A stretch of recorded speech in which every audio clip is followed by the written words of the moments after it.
अस्सलामु अलैकुम रहमतुल्लाहि व बरकातुहू। चंद दिन से सोशल मीडिया पर मौलवी खादम हुसैन रज़वी की एक वीडियो बहुत ज़्यादा वायरल हो रही है कि जिसमें मौलवी खादम हुसैन रज़वी एक अज़ान की आवाज़ सुन के कहता है कि ये तो वहाबियों की अज़ान है, इसका कौन सा अदब है। चलो जी चलिए ओ भाबियों की अज़ान है तो केड़ा अदब है, ये तो सूर चलो। तो नाज़रीन किराम, जैसा कि आपने वीडियो में देखा कि मौलवी खादम हुसैन रज़वी अज़ान की आवाज़ सुन के कहता है कि ये तो वहाबियों की अज़ान है, इसका कौन सा अदब है, और अपनी घटिया किस्म की लैंग्वेज इस्तेमाल करता है। हालांकि अज़ान तो ऐसी आवाज़ है कि जिसका गैर मुस्लिम भी अदब एहतराम करते हैं। मैं आपको एक ऐसी वीडियो दिखाता हूँ कि जिसमें हिंदुओं की एक पार्टी का रहनुमा स्पीच कर रहा है और अज़ान की आवाज़ सुन के अपनी कुर्सी पर बैठ जाता है। ఒక స్టేజ్లో ఒకరికి చెప్పిన పెద్ద మనిషికి ఆ పేరు ఇప్పుడు అవసరం లేదు కానీ అయా అజాన్ అది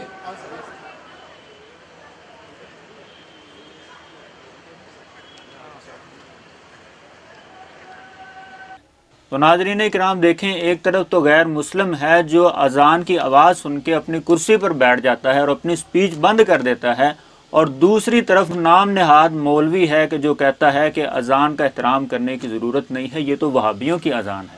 तो मेरा इन मौलवी साहब से सवाल है, आप तो बड़े नामूस रिसालत के दावे करते थे, आप तो बड़े मुहिब्बे रसूल होने के दावे करते थे, आप तो बड़े आशिक़े रसूल के दावेदार थे, तो क्या ये सुन्नत रसूल की तौहीन नहीं है? क्या ये अल्लाह ताला के शायर की गुस्ताखी नहीं है?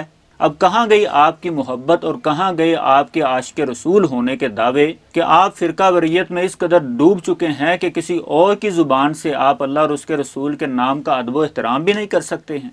अज़ान तो एक दावत होती है, अज़ान तो एक बुलावा होती है, और अज़ान तो एक पुकार होती है, एक गवाही होती है। क्या वहाबियों का अलग खुदा है या अलग रसूल है कि जिनके नाम का आप अदब व एहतराम भी नहीं कर सकते हैं? क्या बैतुल मक़दस पर दी गई अज़ान वहाबियों की थी या बरेलवियों की थी? बैतुल्लाह की छत पर खड़े होकर सैयदना बिलाल रज़ी अल्लाह ताला अन्हु ने जो अज़ान दी थी, क्या वो वहाबियों की थी या बरेलवियों की अज़ान थी?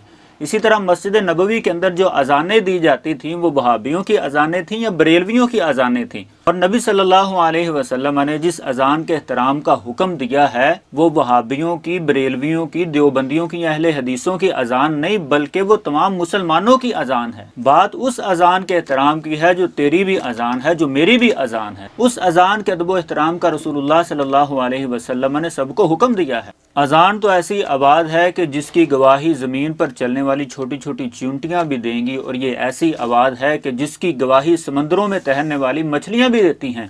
और अज़ान ऐसी अजीम आवाज़ है कि जिसका एहतराम रब्बुल आलमीन भी करते हैं। नबी सल्लल्लाहु अलैहि वसल्लम ने फरमाया कि पहाड़ों की चोटियों के ऊपर एक चरवाहा अपनी बकरियां चरवाता है और फिर अज़ान देता है, फिर नमाज अदा करता है, तो अल्लाह ताला उस बंदे को देखकर अपने फरिश्तों को मुखातिब होकर कहते हैं कि देखो मेरा बंदा अज़ान भी देता है, नमाज भी पढ़ता है। अल्लाह ताला फरमाते हैं कि मैंने इस बंदे के इस अमल की वजह से इसको बख्श दिया है और उसको अपनी जन्नत का दाखिला अता कर दिया है। और नबी सल्लल्लाहु अलैहि वसल्लम ने ना सिर्फ अज़ान के एहतराम का हुक्म दिया है, बल्कि आप अलैहिस्सलाम ने अमली तौर पर भी अज़ान का एहतराम करके उम्मत को समझाया है कि आपने अज़ान की आवाज़ सुन के अदब व एहतराम करना है। नबी सल्लल्लाहु अलैहि वसल्लम जब किसी इलाके के ऊपर हमला करने के लिए जाते तो अगर उस इलाके से अज़ान की आवाज़ आती तो आप अलैहिस्सलाम उस इलाके के ऊपर हमला करना तर्क कर दिया करते थे। तो आखिर में मैं मौलवी खादम हुसैन रज़वी से कहता हूँ कि मौलवी साहब, खुदारा अगर उम्मत मुत्तहिद होना चाहती है तो इनको मुत्तहिद होने दीजिए। इस तरह की साजिशें करके फ़िरका वरीयत को हवा देकर उम्मत को पारा पारा ना करें और इस मुल्क पाकिस्तान का अमन व सुकून बर्बाद ना करें।